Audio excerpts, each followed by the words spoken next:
मैं आपको 3-4 छोटी छोटी कहानियाँ सुना रहा हूँ। ये सारी कहानियाँ सच्ची हैं, 1-1% सच्ची हैं, पर मैं किसी का नाम नहीं लूँगा। जिनकी कहानी है उनका नाम नहीं लूँगा, उनकी प्राइवेसी का मामला है। पर हाँ, सच्ची कहानियाँ हैं। अच्छी बात है कि इन कहानियों के किरदार हम लोग नहीं बने, ईश्वर करे हम कभी ना बने, लेकिन कहानियाँ सच्ची हैं। जब मैं दिल्ली आया था 1990 में, मैं हरियाणा के एक शहर से, भिवानी से दिल्ली आया था पढ़ने के लिए। मेरे ड्रीम कॉलेज में हंसराज भी एक था, पर मेरा संयुक्त से मेरा एडमिशन जाकिर हुसैन में हुआ।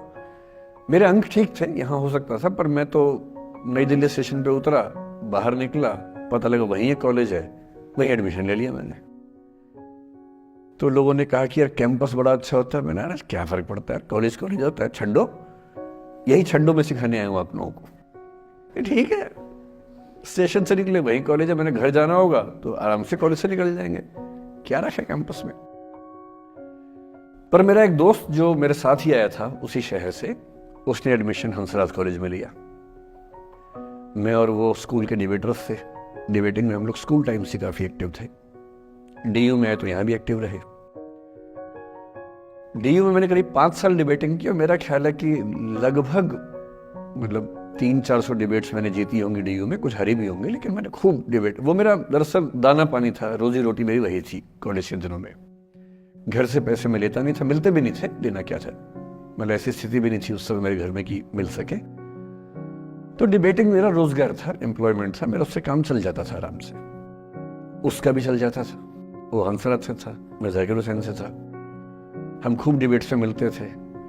अक्सर ट्रॉफी या तो हम जीतते थे या वो जीतता था, कोई भी जीते रूम पे ही आती थी, क्योंकि हम रूममेट्स थे, एक साथ ही रहते थे।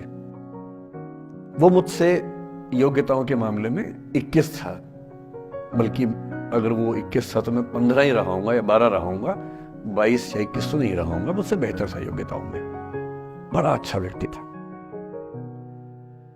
ग्रेजुएशन के बाद मैंने एमए हिंदी साहित्य में एडमिशन लिया, जबकि बीए ऑनर्स हिस्ट्री में किया था मैंने। उसने तय किया कि वो कुछ और करेगा, प्रोफेशनल कोर्स करेगा, नौकरी करेगा, तो वो चला गया दिल्ली से। मैं दिल्ली में रहा। फिर मैं एमए के बाद तैयारी करने लगा यूपीएससी की। तब तक मैं यूजीसी जेआरएफ कर चुका था। पहला अटेम्प्ट दिया, प्रीलिम्स हो गया। मेंस मेरा 96 के मेंस की बात कर रहा हूं, मेंस शुरू होने वाला था, 2 दिन रह गए थे। करीब 10 दिन पहले वो मेरे पास आया हुआ था दिल्ली में, मिलजुल के अच्छे से बात करके गया था। उन दिनों उसका एक प्रेम संबंध कहीं हमारी ही एक मित्र के साथ चल रहा था। हम सब दोस्त थे, तो उनमें से 2 लोगों का आपस में एक अफेयर था। मुझे नहीं पता क्या हुआ, लेकिन मेरे मेन एग्जाम से 2 दिन पहले रात को 12 बजे एक फोन आया और यह बताया गया कि मेरे दोस्त ने फंदा लगा के अपनी जीवन लीला समाप्त कर ली है। वो दिल्ली से दूर था कहीं, और जिस व्यक्ति के बारे में मेरी राय ये थी कि उतना जीवट वाला व्यक्ति कोई हो नहीं सकता, जो जिंदगी से हार सकता ही नहीं, जिसके होने से कई लोग हमेशा जीता हुआ महसूस करते हैं, वो चुपचाप एक बंद कमरे में जिंदगी से हार गया। मैं आज तक नहीं समझ पाया कि ऐसा कैसे हुआ। बाद में टटोला, उसके पेरेंट्स से बात हुई, भाई से बात हुई, उन्होंने उसकी याद में एक सोशल वर्क शुरू किया ताकि किसी और बच्चे को ऐसा ना करना पड़े। तो जो हल्का हल्का अनुमान हुआ वो है कि शायद कुछ ऐसा था रिलेशनशिप में जो नहीं संभल पाया था, और रिश्ता टूट ना जाए इसका दबाव बहुत ज्यादा था, और वो दबाव झेल नहीं पाया। इस उम्र में ऐसा फेज आता है, कई बार आता है। ये एक कहानी है, हंसराज कॉलेज से ही जुड़ी है, इसलिए मैंने सोचा कि वहीं से बात शुरू करूं।